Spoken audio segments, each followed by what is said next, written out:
Hey, Deanna Seymour here with a quick heads up. This is a collection of past shows and ongoing experiments. You're going to hear different intros and old ads, but the ideas still hold up. You can tell where you're at by the cover art. And if you ever want to chat about life and business, check out my free community at jointheplayhouse.com.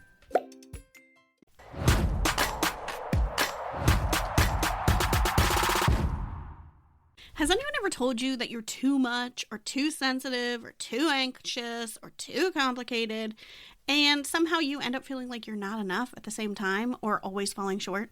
Yeah, me too. And it's the same for my guest today, Melissa Parks, who's a writer, therapist turned coach, and co-founder of the Location Independent Therapists Community. And she has a new book coming out on June 23rd. It's called A Compassionate Mess, A Therapist, Her Monsters, and a Journey to Self-Acceptance. We are going to get into all kinds of stuff like your inner critic, people-pleasing, perfectionism, and being too much for some people. And if we haven't met yet, I'm Deanna Seymour, graphic designer, creative director, and founder of the Playhouse, where networking is actually fun. And this is my new series, Cool People Doing Cool Things. And Melissa's cool. So let's get into this episode. Hey, Melissa, how's it going? It's going well. I'm excited to be here, Deanna. Hope my voice warms up a little bit. I know. We were just talking before we hit record about I have a pollen situation here in Richmond, and it's just, I guess, that time of year. I don't know. Yeah. Whatever. I want it to just be summer. Seattle. I'm like, just be summer. Yes. Like, just enough with the changing of the seasons. I'm ready for the next season. Bring on summer. Yes. Let's do it. Oh my God. Okay. So my friend, Vicky Kelty, is like in your world, and she reached out to me and was like, oh my gosh, cool people doing cool stuff. Like, you got to meet Melissa. So you just wrote a book, and I just want to let you tell us about it so I don't like mess it all up. Oh, okay. Okay. Yes. Well, I was really, first of all, honored that you're doing this new series, Cool People Doing Cool Things. And I was like, oh, I'm a cool person doing cool things. That's awesome. Yeah. Thanks for acknowledging that. Yeah. So, oh gosh. Okay. My little elevator pitch for the book. It's a memoir. But yeah, we were just talking about how the book is not the same as my life right now. So the book, it took place over a decade that I lived abroad. I'm in Seattle now, but I lived in Spain and the Netherlands for 10 years. And so it's the story of that, which was 7 years ago now. So it's kind of wild, but, and everything, I'm a therapist by training. It's all about becoming a therapist myself while also going to therapy and sometimes exploring some of the same things as my clients, kind of making sense of the fact that I'd always felt sort of out of place, too sensitive my whole life, trying to figure out, what tools can I do to stop that sensitivity, and finally embracing it, and coming to a place of finding a home inside of myself with, thanks to self-compassion. That's a practice that has been so powerful for me, for my clients, and something I continue to practice, especially now that I'm a mom. So need it every day. Oh my goodness. Yes. Oh my gosh. Yes. I'm a mom too. So okay. 100%. Okay. So the book is called A Compassionate Mess, which I think is a really fun title. I'm like, oh my gosh, oh, a mess. Yeah. And so let's talk about this idea of being too sensitive. How annoying is that people weaponize it? Because I've struggled with this too. Yeah. And people be like, oh, you're so sensitive. And I'm like, I used to do what you're saying and be like, oh, okay, yeah, that's wrong. Like, how do I change it? But in recent years, I've sort of been like, well, I guess you're too much of a jerk. I'm like, no, I think I'm the right amount of sensitive. I actually think being sensitive is a nice thing to be. Yes. When you think when you really think about it, you're like, they should be embarrassed that they're saying that. I feel like now is my new perspective, which I don't need to shame them, but maybe a little bit. But isn't it just weird? So can you talk a little bit about how people take that on as such an insult? You know what I mean? I think part of it is it doesn't start one day, right? It's built into your wiring. And so if you're being called too sensitive, you've probably been called too sensitive your whole life. Yeah. I definitely was called too sensitive. Well, now I'm like, oh yeah, that makes sense. And also when you're little, probably you're just like, well, then this is true and it's bad. You're just too little to have the reference of being whatever, because you're little. You're just like, this is bad and annoying. Yes. And for me, 30, okay, I'm in my early 40s now. So those decades ago, I think it was especially prevalent that kids are supposed to be like seen and what is it? Seen but not Seen. heard, right? Yeah. Like, Uh-huh. and it's just like follow along, don't cry, stop being a Yeah. drama queen, Mhm. all that stuff. And so hopefully it's changing. I know I'm trying to change it in my house. Mhm. Um, but still, I still like hear even like from my son's teacher sometimes, like, oh, he needs to like talk about his feelings. Like he can't just cry. And I'm like, why can't he just cry? Like that's just he let him cry, right? Yeah. What is this? The Cure? Like boys don't cry? Come on. What year is it? Like, come on. Yes, I Ugh. know. Yes, I think in a classroom, it's like, oh, this is just kind of like getting in the way of the things we're trying to do. So I think there are, I think there are just so many subtle things in our world where like people are like, we just got to get on with the day. We got to do the things. We don't have time for these emotions. Mhm. Which, yes, coming from the mental health field, I'm like, okay, no, it doesn't work like that. But it took me many, many years to get to that place. And yeah, like I was saying, in the book, I find I kind of make peace with it. I mean, I don't know. It's something that I find myself like criticizing myself sometimes about it still, right? So like I'm definitely more at peace, but also the whole compassionate mess idea is this idea too. We can be messy, we can be human, we can be imperfect, and just to try to notice it and try to meet ourselves with compassion and kindness. Yeah, that's interesting. I feel like my daughter just turned 10, and so we're having like conversations about bodies and like insecurity, Yes. body image, all this stuff. And I'm like, hey, I feel like I'm really good at it now, but there's just so many messages in our world that make you think, like I still have days where I'm like, ugh. I was like, I basically am just better at shaking it off. Like it still happens, but you Yes. just get better at like hearing that voice, recognizing it and being like, no, we Yeah. don't think like that anymore. But I was like, I don't know if there'll ever be a time where I don't. I mean, because the world we live in, I mean, maybe things can change enough that I won't have those Yeah. moments. But I think you saying like a practice of doing this, I think is like, Yeah. it's just, you're never like, okay, I'm fixed. I'm totally fine now. And I don't Yes. have to like work through anything ever again. Well, and I talk about that in my book, how I have like several moments where it's like, okay, I like graduated from therapy, like I'm fixed, I'm better. And then, spoiler alert, I come to the end of the book and I'm like, oh, okay, so even this cool self-compassion stuff, like, doesn't have a finish line. Like Mhm. I'm just a mess. But yeah, again, the compassionate mess and yeah, just being kind to yourself in that.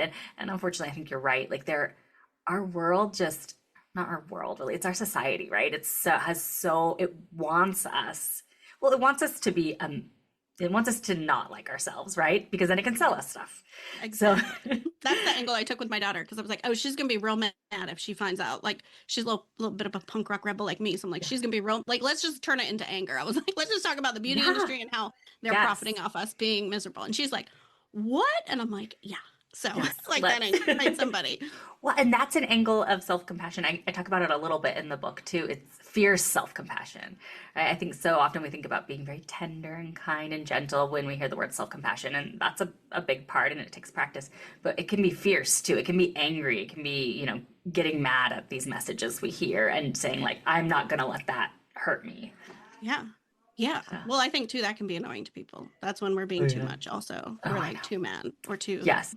too much of anything. But one thing I thought was interesting too that you talk about the too much and not enough paradox. Yes. So can you Yes. sort of talk about that? Yeah.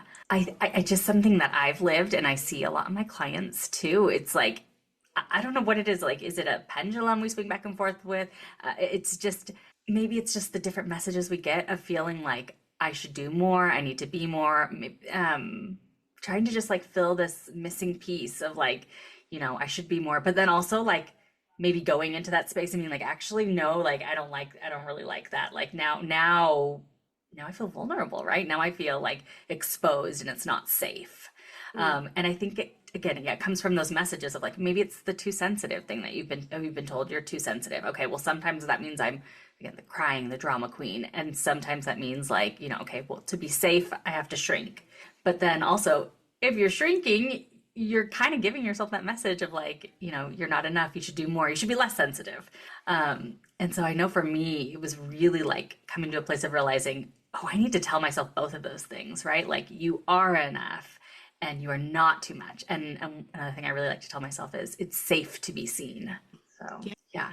Yeah. Well, because it is weird. Like, I feel like you are like, you're just pulled to, but then you're like, so not being yourself. Then you like I think also Yeah. maybe it could like yourself could accidentally respond with like then you're like maybe even too more emotional than you would have been if you would just let yourself be the normal amount of emotional the whole time. Does that make Totally. sense? Like you're trying to Yes. hide it and then you're like, I can't take it anymore. Like, ah. Totally. Yes. Yes, yes, yes. That's what I've found so much myself. Like if I just let myself have the feeling, it's a wave, right? It's like a wave in the ocean. Whereas if you try to like fight it, control it, stuff it down, ignore it, it can become a tsunami. Yeah, So I was gonna really, say it comes back more powerful. You're like, oh, okay, fine. You're well, out. You broke free. It's fine. yeah, yeah. So it is funny because it's about accepting that you're sensitive, that you feel things deeply. And also that if you just let yourself be that, then you won't go into actually maybe being too sensitive, right? It's just, Yeah. Well, and I feel like with body, I feel like I keep relating this to the body conversation, but yeah. it's interesting because I feel like there's certain things that are okay. Like I don't think anybody's like, oh, you have brown eyes, or like, oh, you're like too tall or too short, or like your hair is only this long. Or and I know beauty standards can make us feel bad about our eye color or Yeah. feeling too tall or too short. But for the most part, people accept that some people are tall and some people are short, and some people have brown eyes and some people have blue eyes. Yeah.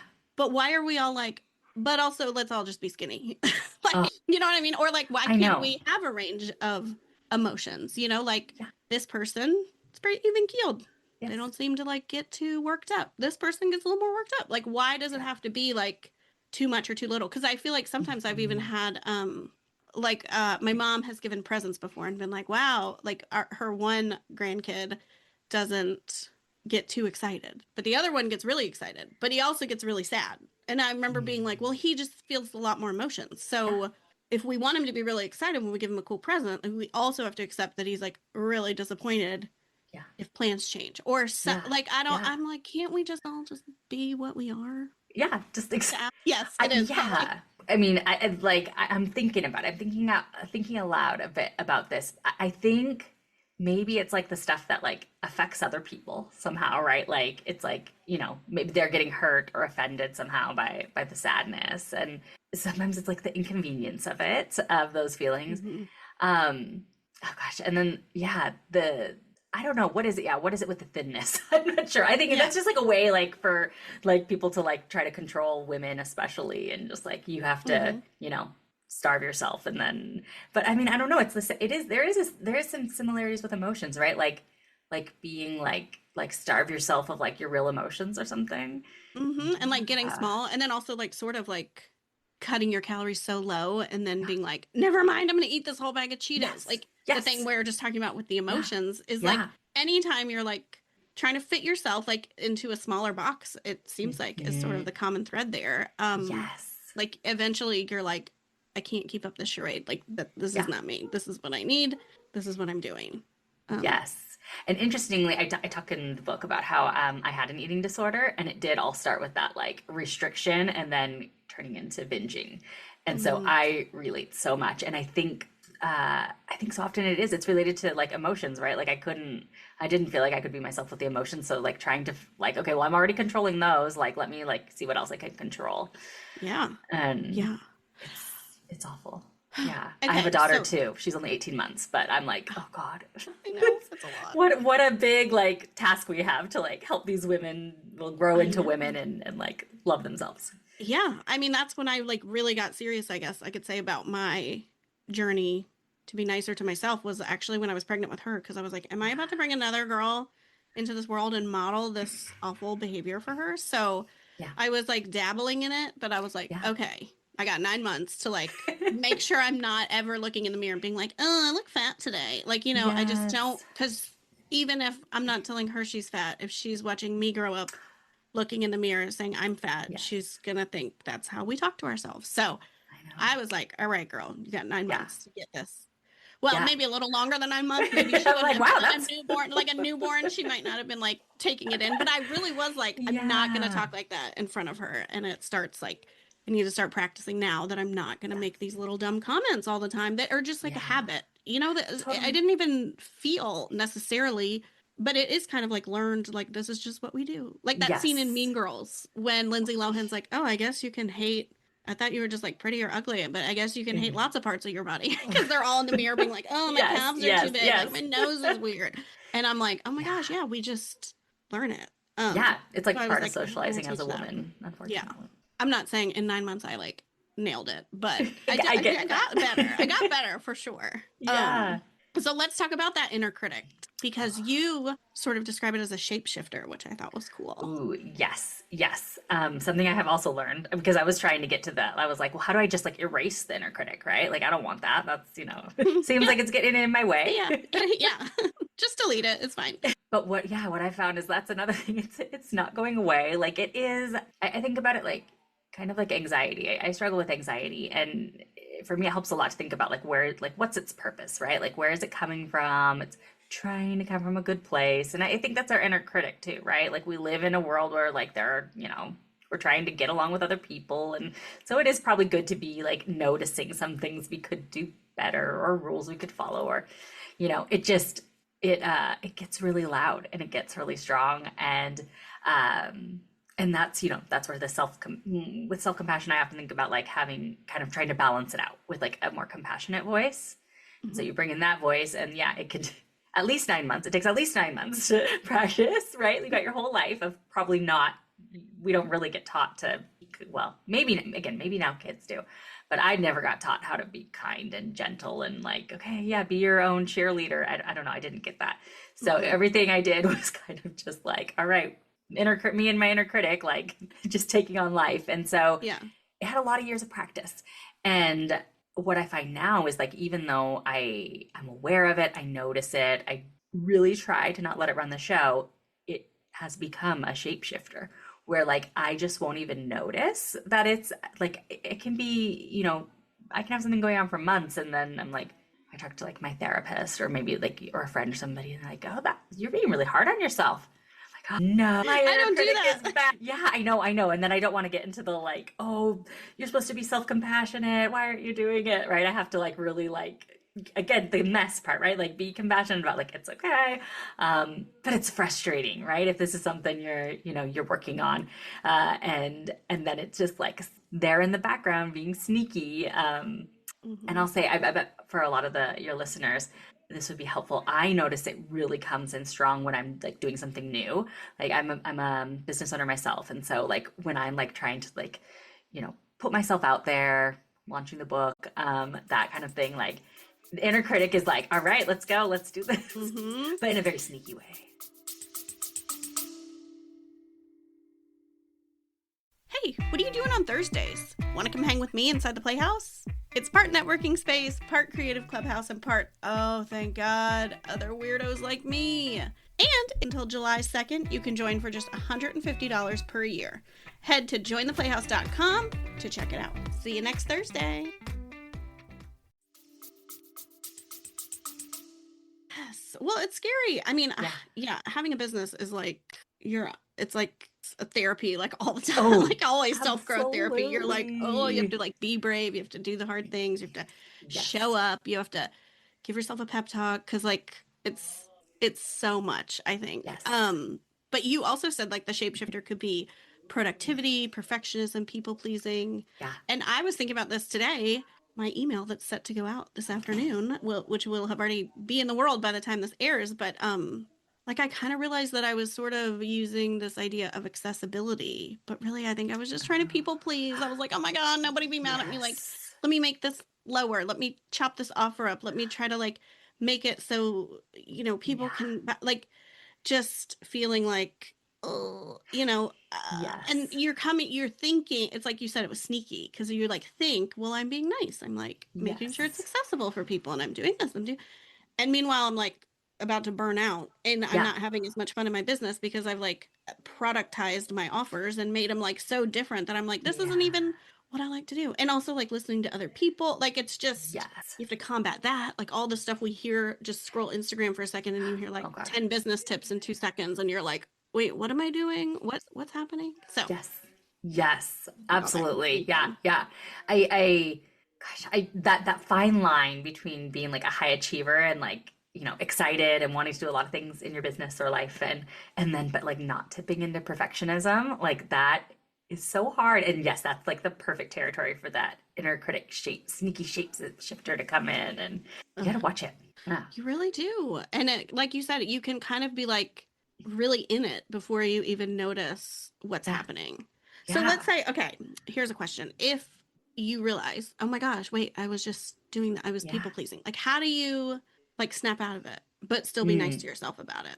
Because Yeah. I like what you were Yeah. saying too. You're not like beating yourself up like, oh, I'm such an idiot. I was totally people pleasing. That's not the way. Yes, that's not the way. I mean, you might do that. That's the thing too, right? You might do it for a second, but like hopefully you hear that and you say, yeah, oh, and you're like, oh wait, that's my inner critic again, right? Now it's yeah, like up front and center.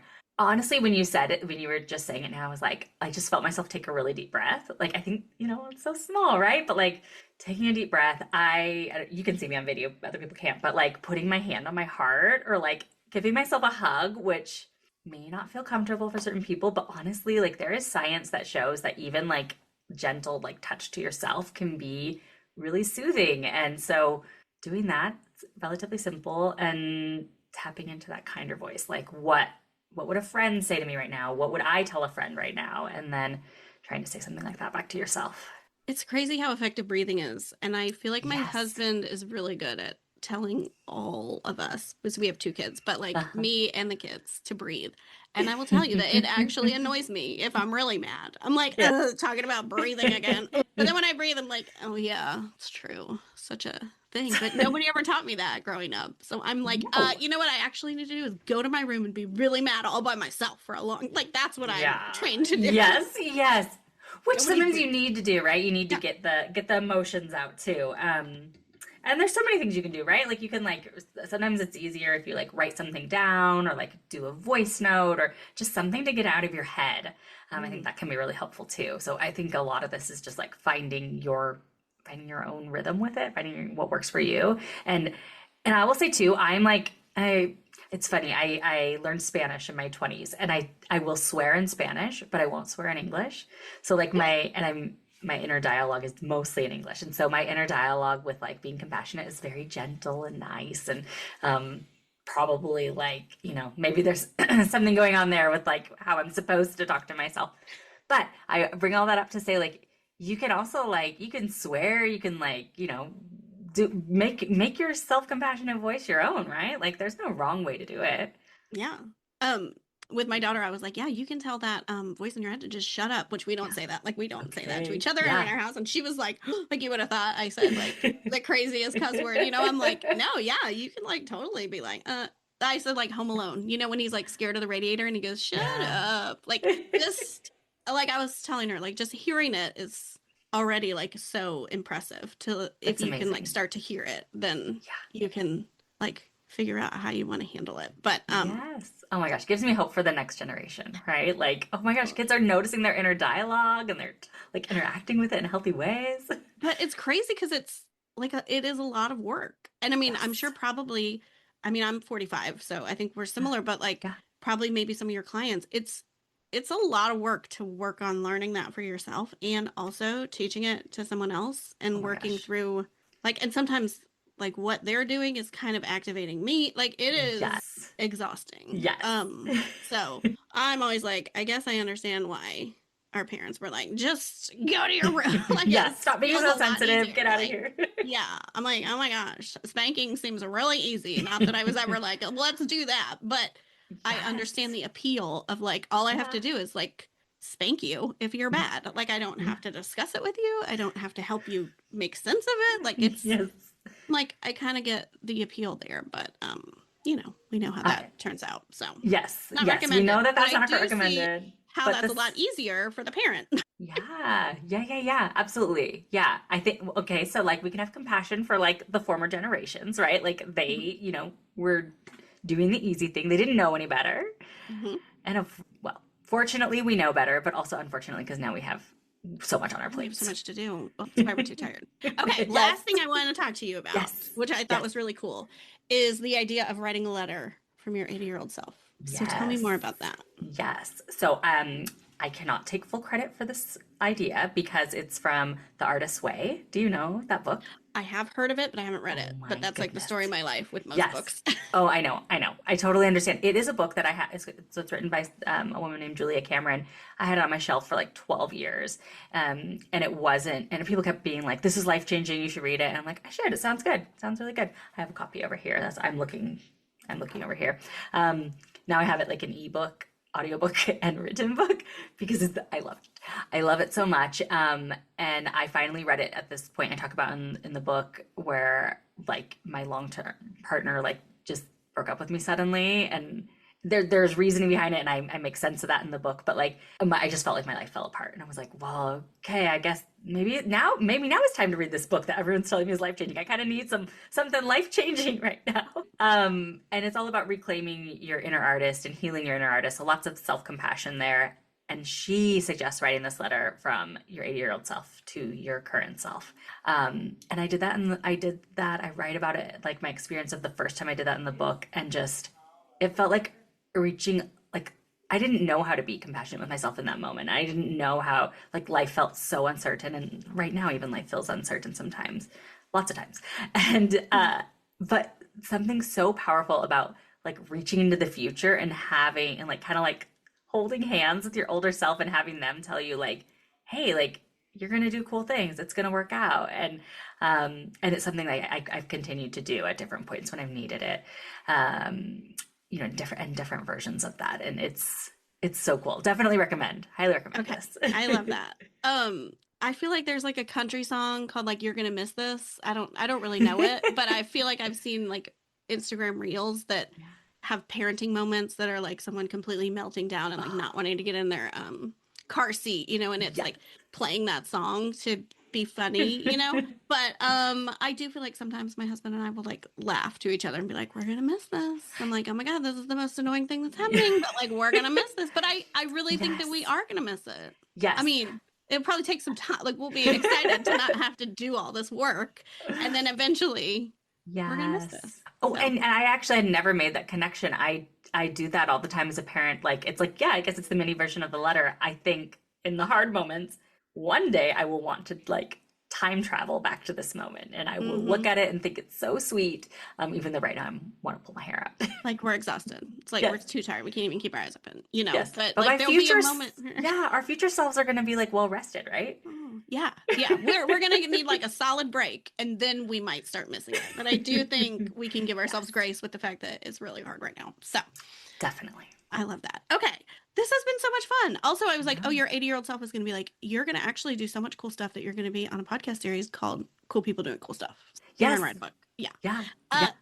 So she told me, she's like, I'm not going to tell you, like when I wrote this letter, she's like, I'm not going to tell you about all the cool things. I don't want to ruin it for you, but just know it's all worth it. It's all going to turn out. And I was like, okay, thank you for the pep talk, 80-year-old self. You sound really cool. Can't wait to meet you. And you're going to meet Deanna Seymour. Just kidding. Yeah. Oh my gosh. So tell people where they can hang out with you, get the book, all the things. Yes. So my website is melissaparks.com. I'm on Instagram and Facebook and LinkedIn. Don't look for me on TikTok. I'm not on there. I've heard it's great, but yeah, I can only do so many things. And you can find out everything about my book on the website. Sign up for my mailing list there because that's where I'm sharing everything about like when pre-orders go live, and just I'm sharing a lot behind the scenes about like writing the book. And I've gotten great feedback from people. Some people are telling me like, hey, maybe I'm going to write my own book too. So I love that. I hope that, kind of like inspire other people too.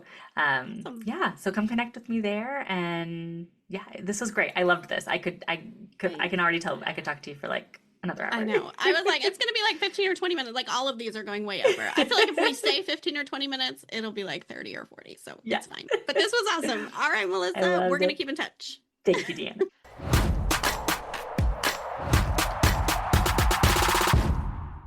Guess what? You're invited to our next Playhouse networking party. It's free, there's music, fun questions to break the ice, and absolutely no one will be pitch slapping you. Head to jointheplayhouse.com/party, and we'll see you there. Oh my gosh, I love these 80s vibes.